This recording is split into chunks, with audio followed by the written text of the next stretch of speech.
There is no greater agony than an untold story inside you. That's what Maya Angelou said.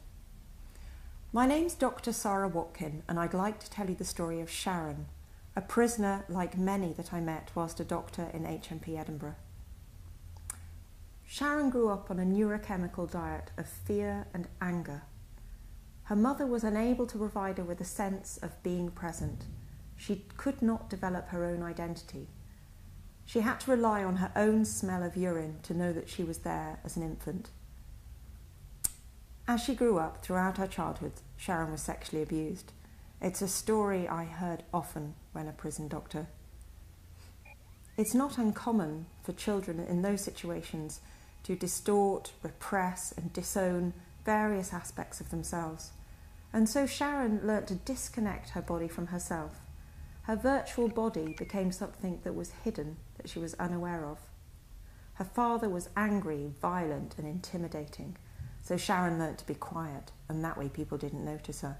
They didn't notice her drug addiction while she was at school. They didn't notice her absence. When Sharon came to me, she came because she had a terrible pain deep in her pelvis, in her abdomen. The pain actually, when you ask, dated back to when her third child, was removed into care.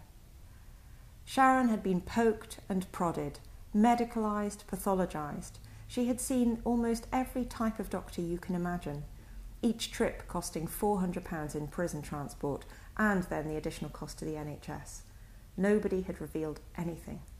Sharon had been shamed, handcuffed to guards whilst in the gynaecology department, and she was still none the wiser. Where did her pain come from? So I want to ask this question. Will the medical model really help Sharon and her children? It's going to cost £40,000 a year to keep Sharon in prison, behind locked doors, barbed wire. The NHS care will cost even more. Are we going to sit in our professional silos and offer judgmental, compartmentalised care, or are we going to really help her?